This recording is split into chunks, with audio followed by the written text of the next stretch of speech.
My name is Amber Collins, and I never thought my grandparents' death would spark a war. At their funeral in Round Rock, Texas, my parents stood smug, whispering plans to seize their $31.5 million fortune. You don't deserve a cent.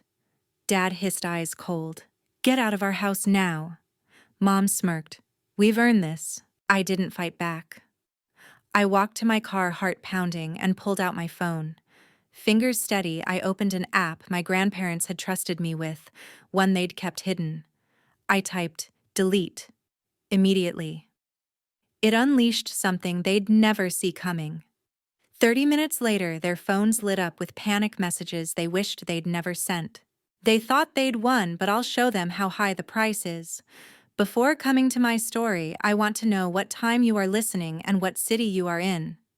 I am happy to know how far my story spreads. Hours after I hit delete, I sat in the Austin office of Leonard Brooks. My grandparents' lawyer, his desk stacked with legal binders under the hum of fluorescent lights. My parents and brother slouched across from me, their faces tight with smug certainty. Dad adjusted his tie, muttering about market deals while Mom scrolled, her phone, lips pursed. My brother's eyes flicked to his smartwatch, tracking some crypto alert. Leonard cleared his throat, voice steady. As executor of Frank and Ruth Collins' estate, I'm reading their will as written. He slid a thick document forward, pages crisp against the polished wood. My parents leaned in expectant as he read legal jargon about assets and trusts. Then he paused, glasses glinting. The entire estate, valued at approximately $31.5 million, is bequeathed to Amber Collins. The room froze. My breath caught a sharp sting in my chest. Dad's jaw clenched, his voice low. There's a mistake. That fortune's ours, family property. Mom's phone clattered to the table. She manipulated them. She spat, eyes narrowing at me. My brother stood, fists balled. What did you do to them? His accusation burned worse than the Texas heat outside. I shook my head, voice small. I didn't know. Leonard raised a hand, silencing them, and turned his laptop toward us. A video flickered on a grainy image of Grandpa Frank and Grandma Ruth on their farmhouse porch, faces tired but firm. If you're seeing this, Grandpa began, our choice shocked you. Grandma's voice, soft yet steel, continued. We've watched you plan for our money, not our memory. Amber was the only one who cared for us, not what we could give. My throat tightened as their words sank in. Dad scoffed, but his hands shook. Mom's face paled, her usual poise crumbling. My brother stared at the floor, muttering under his breath. Leonard closed the laptop with a click. They anticipated your reaction, he said, voice flat. There's more, but we'll address it later. As we left the office, my phone buzzed again, more panicked texts from Dad. The delete I'd triggered had sent emails to their business contacts exposing lies they'd spun to seize the estate. Clients were already calling, questioning their deals. Mom grabbed my arm in the parking lot, nails digging in. You'll regret this, Amber, she hissed. We control everything, your home, your future. Dad loomed behind her. Fix this or you're done. I pulled free, heart racing, their threats echoing as I climbed into my car. My brother lingered by their SUV, watching me with an unreadable look before turning away. I gripped the steering wheel, palms sweaty, knowing I couldn't stay in their house another night. By dusk, I was driving toward my grandparents' farmhouse in Round Rock. My hands shook on the steering wheel, Mom's nails still stinging in my memory. I stepped out, boots crunching, and the front door swung open. Miguel Gonzalez, their housekeeper for 20 years, stood there, his weathered face softening. Miss Amber, he said, voice low. You're home. Miguel led me to Grandpa Frank's study, its oak desk cluttered with trucking ledgers. Your grandmother left something for you, he said, handing me a small brass key. It fit a locked drawer, revealing a dusty journal bound in faded blue cloth, Grandma Ruth's handwriting inside. I sank into the leather chair, pages trembling in my hands. An entry from 3 years ago read, Kenneth asked for another loan today, $50,000 for his latest venture. When Frank hesitated, he mentioned Justin's college costs. We paid, but I doubt we'll see it back. My stomach twisted. I flipped forward. Another entry: Deborah brought appraisers to the house eyeing our silverware for her gala. She thought I didn't notice her photographing Grandpa's antiques. Page after page detailed their greed, hundreds of thousands borrowed, never repaid items quietly taken. I whispered, they were stealing for years. The doorbell chimed sharp in the quiet. Miguel returned with Jordan Patel, my grandparents' IT consultant for their trucking company. His laptop bag swung heavy. Miss Collins Jordan said, eyes serious. Frank gave me access to their secure files. Your delete command triggered something. He opened his laptop, pulling up audio recordings, Dad's voice low and threatening, demanding Grandma sign over property last year. Mom's laugh followed cold. When they're gone, we're set. I gripped the journal, knuckles white. Jordan clicked another file, a hacked call from my brother scheming to funnel company funds. They planned this, I said, voice breaking. Miguel nodded. Ruth kept records for you to find. Jordan added, there's more files I can still decode. As midnight settled over the farmhouse, my phone buzzed with another angry text from Dad. Another angry text from Dad lit up my phone as I sat in Grandpa Frank's study, the Round Rock farmhouse quiet except for the faint hum of crickets outside. You'll pay for this, it read, his words sharp even through the screen. I set the phone down, jaw tight, as Miguel Gonzalez stepped in, his face grim. They're moving fast, he said, handing me a tablet open to a local Texas forum. Posts screamed lies about my mental state, calling me unstable, unfit to inherit $31.5 million. Family sources, they claimed, but I knew Mom's venomous tone in every word. The doorbell rang, cutting the silence. Leonard Brooks, the lawyer, arrived first, his briefcase heavy with legal drafts. We need to protect the estate now, he said, voice clipped. Linda Baker, the maid who'd worked for my grandparents 20 years, followed, her hands clutching a folder. I saw your parents take silver after the funeral, she said, eyes steady. I kept receipts. George Simmons, Grandpa's financial advisor, joined us next, tablet glowing with account logs. They've tried accessing the trust funds, he warned. I've locked everything down. Elaine Turner, Grandma's business partner at the trucking company, strode in last, her boots heavy on the oak floor. Clients got anonymous letters, she said, tossing papers on the desk. They're questioning our routes on I-35. Jordan Patel, the IT guy, tapped his laptop. Those forum posts trace back to your brother's IP, he said, showing a digital trail. And I found more recordings, your parents pushing clients to ditch the company. My pulse quickened as I listened to a clipped audio, Mom's voice, smooth and calculated, spreading doubts about my leadership. Dad's followed, promising better management if they took over. I stood hands steady despite the betrayal sinking deeper. We fight back with proof, I said. Leonard nodded, sliding protective orders across the table. These will hold in Austin courts. Linda added, I've got sworn statements ready. Elaine's eyes narrowed. The drivers are loyal, they'll back you. Jordan smirked. I can amplify what your delete started, more leaks controlled. By morning, my phone buzzed with notifications. Mom had posted a tearful video online playing the heartbroken mother, claiming I'd betrayed the family. Comments piled up, some from neighbors I'd known since childhood, buying her act. Then a package arrived at the farmhouse gate, no return address. Inside, photos of me with my grandparents' red X's scrawled over my face. A note read, Give it up, Amber. My breath caught, but Miguel's voice cut through. They're desperate, he said, bagging the photos for evidence. George tapped his tablet.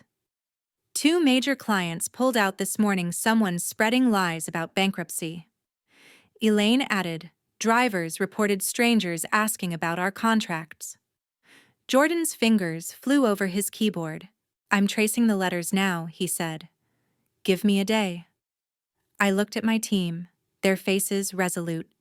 For the first time, I felt Grandpa's strength in me, not just his money, but his fight. They wanted a war, and I was ready. The next afternoon, my phone rang with an unknown number. The unknown number flashed again as I stood in the Round Rock farmhouse, my pulse sharp against my throat. I ignored the call, but the intercom at the gate buzzed harsh in the afternoon heat. Dad's voice crackled through. "Amber, open this gate. We're taking what's ours." I stepped to the window, seeing their cars. Dad's sleek sedan, Mom's polished SUV, my brother's truck idling outside the wrought iron bars.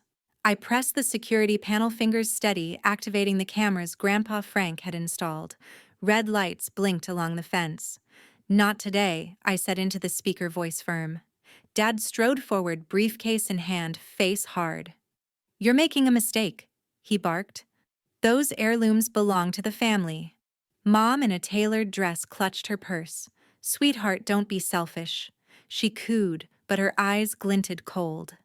My brother lingered back, shifting uneasily. The gate stayed shut. Tires crunched gravel as Leonard Brooks pulled up in his BMW, followed by Miguel Gonzalez and Linda Baker in a pickup. George Simmons and Elaine Turner arrived next, their faces set. Jordan Patel jogged from the house, laptop under arm. "Cameras are streaming live," he said, nodding at me. "It's all recorded." Dad's voice rose. "You're throwing away everything we built." Mom stepped forward, voice breaking theatrically. "My own daughter tearing us apart." I didn't flinch. "You tore it apart yourselves," I said, catching Kenneth's glare. His name felt right now. Not Dad. Deborah's mask slipped, her smile gone. A neighbor's car slowed nearby. Mrs. Ruth Jenkins, a longtime friend of Grandma Ruth, leaned out, phone raised. "I'm posting this to the Round Rock Alert app," she called. "The whole town's watching." The video went live. Austin News picking it up within minutes. Comments flooding in, neighbors, old drivers. Even clients shocked at my family's display. Jordan tapped his screen. "Found something else from the hack," he whispered, showing a clip from the funeral day, Kenneth and Deborah slipping silver candlesticks into their car, my brother checking his phone for values. My chest tightened, but I stood taller. "Keep recording," I told Jordan. Elaine stepped beside me. "The company's with you, Amber," she said. "Drivers won't work for them." Miguel handed me a folder. "More evidence for Leonard," he said, voice low. Linda nodded.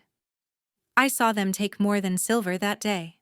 George added, "Their accounts are frozen now, no more moves."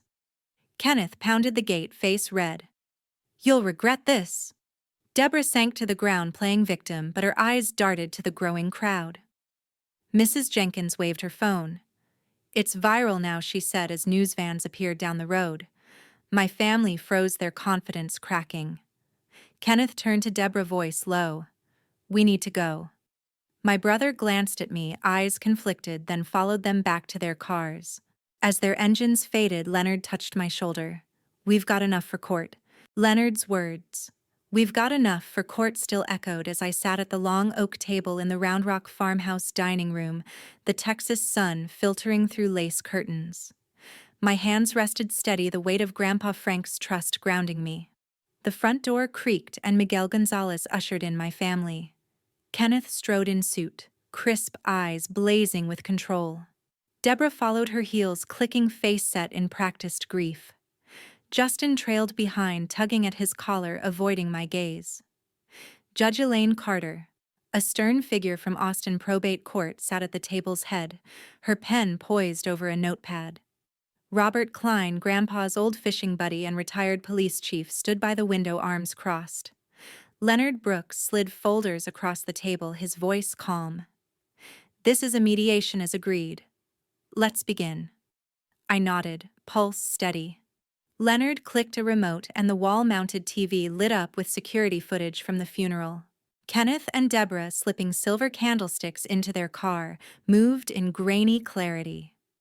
Justin's voice crackled next, a hacked recording from Jordan Patel's files. "Once we take over, I'll siphon funds to my startup," he said, casual. Another clip played, Deborah's sharp tone demanding Grandma Ruth sign over property last summer. Kenneth's low growl followed, "Do it, or we cut you off." Deborah gasped, hand to her throat. Those are lies. She cried, tears instant but unconvincing. Kenneth slammed a fist on the table. You set us up? Amber Justin's shoulders slumped, his voice low.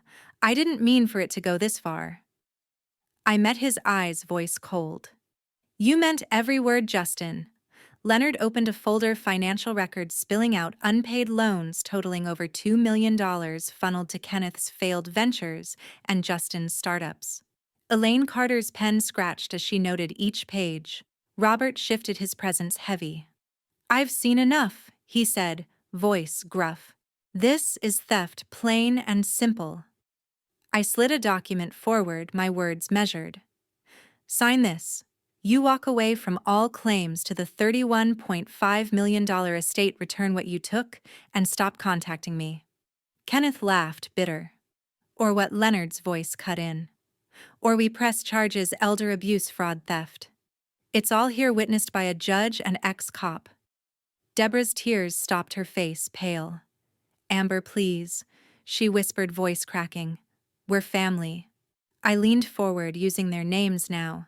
Kenneth, Deborah, you stopped being family when you planned this. Justin looked up, eyes pleading. I'll fix it, Amber, I swear. I shook my head. No more promises. The silence stretched, broken only by Elaine's pen. Kenneth's knuckles whitened. Then he grabbed the pen, signing with a furious scratch. Deborah followed, hands shaking. Justin hesitated, his signature, slow, eyes on me. Robert bagged the signed papers, his nod firm. It's done. As they left, Leonard handed me a court filing. They've lost 2 business partners already, he said. Bankruptcy filing started this morning. Jordan texted from the study, SECs sniffing Justin's startup fraud flags. Their world was crumbling just as they'd tried to crumble mine. A week later, I stood in Grandma Ruth's garden, the roses sharp with morning dew. 6 months had passed since Kenneth, Deborah, and Justin signed away their claims to the $31.5 million estate. I wasn't the same Amber who'd fled their house phone in hand, typing delete. Now I sat at Grandpa Frank's desk, finalizing plans for the Collins Foundation. Leonard Brooks met me in Austin, his briefcase packed with trust documents. The vocational scholarships are set, he said, sliding papers across the table. Texas State Technical College agreed to partner full tuition for 50 students next fall. I nodded, signing each page, the pen's weight steady in my hand. Elaine Turner joined us, her voice firm. The trucking company's drivers signed on to the profit-sharing plan, she said. Morale's up, routes on I-35 are running smoother than ever. George Simmons tapped his tablet, showing charts. The estate's secure, growing. You're building what Frank wanted. Back at the farmhouse, Miguel Gonzalez arranged Grandpa's old ledgers on the shelf, his smile quiet. Ruth would love this, he said, gesturing to the garden where I'd planted new roses. Linda Baker brought coffee, her eyes bright. The drivers talk about you now, Amber, like you're one of them. Jordan Patel sent an email confirming the company's cybersecurity was locked tight. No more leaks, no more threats. My phone buzzed with a text from Deborah. We're struggling, Amber. Just a small loan, please. I deleted it, fingers cold. Another came from Kenneth. You owe us, family sticks together. I blocked his number. Justin emailed next, pitching a new startup. This one's real, he wrote. I hit delete again. No reply. Leonard filed a restraining order in Austin court, his voice calm. Texas law's on your side, they can't contact you now. The fallout hit hard. Kenneth's business collapsed under attorney fees, forcing a bankruptcy filing public record in Travis County.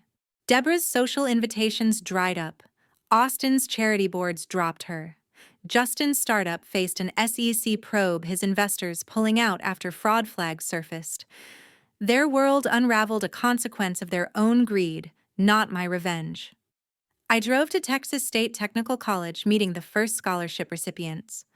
5 nervous kids clutched acceptance letters, eyes wide as I explained the program, tuition stipends, apprenticeships with the trucking company.